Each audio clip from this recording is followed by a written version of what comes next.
I love electric cars. They're amazing vehicles that offer an environmentally friendly alternative to internal combustion engine cars. But what were electric vehicles like before Tesla and Elon Musk were household names? What sort of technological advancements were necessary in order to open the door to the EV revolution we find ourselves in today? And what sort of EV tech do we have to look forward to in the near future? The answers to all those questions and more here at Techonomics.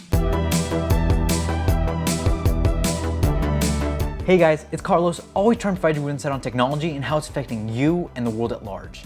Electric vehicles have existed for centuries, but what makes this industry so interesting is how over the past decade, the technology has advanced by leaps and bounds that would have been virtually unimaginable in basically any other industry. So let's get some context to really understand why that is. The first ever electric vehicle long predated the internal combustion engine. Robert Anderson made a motorized carriage sometime in the mid to late 1830s in Scotland. It was more of a parlor trick than anything else, given that the batteries at the time weren't rechargeable. Then in 1859, rechargeable batteries came along, prompting the creation of electric trams, electric cars, and electric carriages throughout the end of the century, resulting in the first ever commercially available EV by Pedro Salome and Henry G. Morris in 1894, Electrobat. In the 20th century, gasoline-powered cars won the rat race, but before they became very affordable, EVs were still relatively commonplace with the wealthy, though significantly more expensive. But electric cars did survive, though mostly through EV conversions, the act of converting a combustion engine car to an electric vehicle. Even major manufacturers did it to experiment with EVs, like GM did when they made their Covair-based Electrovair 2 in 1966.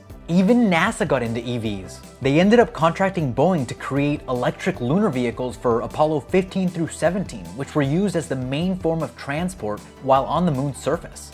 Then the perspective on electric vehicles changed overnight when in 1974, oil prices skyrocketed dramatically. Small, minimalist electric vehicles like the commuter car all of a sudden became viable options to get away from the reliance on the obscene gas prices. Then, at the end of the millennium, California forced manufacturers to adopt electric by mandating that automakers sell a small percentage of EVs. Most adopted the aforementioned EV conversion model, but GM finally decided to make their own custom EV, aptly named the EV1.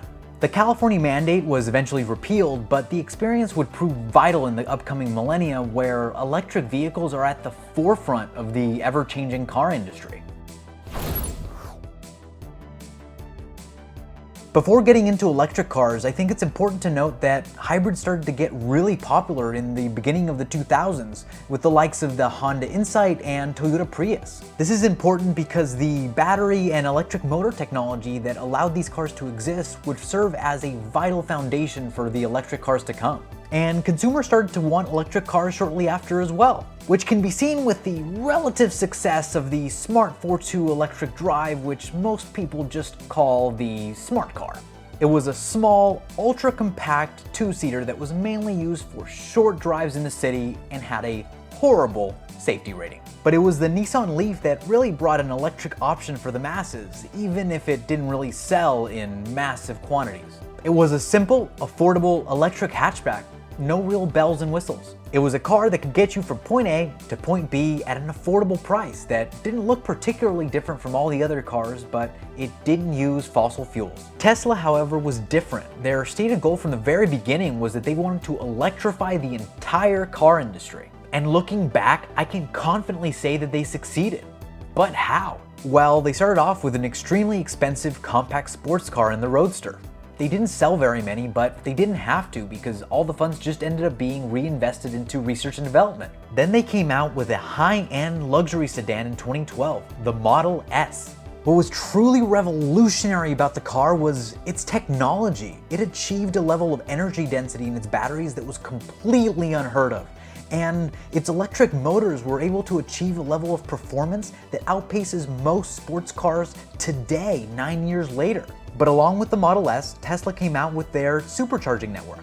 People need to charge their cars, so Tesla invested in their superchargers. As a result, as of July of 2021, Tesla has over 25 2,000 chargers globally, giving consumers a peace of mind that is not available in any other electric competition. As you can imagine, the Model S sold fairly well, with over 50,000 vehicles sold in 2015 alone. So Tesla came out with the Model X in 2015 to supplement it, an SUV version of the Model S, though it did have some production issues in the beginning. But much like before, Tesla reinvested most of the money from the Model S and X into R&D, which bared fruit in 2017 with the Model 3. The Model 3 is the sedan that revolutionized the car industry and brought EVs to the mainstream. It's the total package. You get safety and performance with better technology than the Model S at the price of a BMW 3 Series. Tons of people got into the Model 3 bandwagon, which can be seen in the sales numbers year over year. Tesla then came out with an SUV version of Model 3 in the Model Y in 2020. Tesla brought electric vehicles to the masses in a package that made people actually want one. But they advanced technology to a point where EVs aren't only comparable, they're oftentimes better than their internal combustion engine counterparts. With that in mind, there were two interesting repercussions from Tesla's technological advancements. First is the popularization of EV conversions. With used or total Teslas becoming more and more available, getting access to batteries and electric motors has become easier than ever. Converting your favorite car to electric isn't just a dream anymore. And there are tons of videos on YouTube where you can see people doing it themselves. It's just really exciting to see people customizing their cars in new and innovative new ways. The other repercussions of Tesla's moves has been more competition. Many companies want a piece of the pie, so they've invested in advancing their electric lineup. Probably the most interesting example of which is the Porsche Taycan, a no-compromises electric sports car that keeps the spirit of driving in a modern and technologically advanced package. There's also the Polestar 2 from Volvo sub-brand. It's honestly the best competition against the Model 3. It even brings up the luxury quality a bit, though its performance is admittedly not quite there yet. Then there's my favorite Tesla competitor, Ford's Mustang Mach-E. The perfect competition for the Model Y, it's a performance SUV that really tries to fill in the shoes for the Mustang name. It has the tech, it has the performance, and it has a pretty compelling price to match. What else is there to ask for? But what else can we look forward to from the EVs in the future? Now that electric vehicles have become popularized, every manufacturer is trying to get into the EV bandwagon, so there's a ton of things to look forward to. Audi has been promising a large luxury sedan to compete with the likes of the Taycan and Model S for a while now, and it seems like sometime next year it might actually become a reality with the Audi A6 e-tron. BMW also has a lot to prove since their electric i3 has been a horrendous failure over the past decade. So they're trying to gin up excitement for their upcoming i4, an electric version of their 3 Series. That said, one place where the auto industry still hasn't quite electrified is pickup trucks. That's why the most exciting thing to look forward to is the competition over this still totally new market. For example, GMC is reviving their Hummer as electric by the end of the year. It's gonna have amazing off-road capabilities, though its pretty steep price tag starting at $90K will definitely be a huge barrier to entry. Tesla is also supposed to release their Cybertruck sometime this year. Its looks are definitely divisive, but at this point, Tesla has a level of brand loyalty in the EV market that is totally unparalleled. So its success really isn't in doubt, especially with its competitive starting price of $39,900.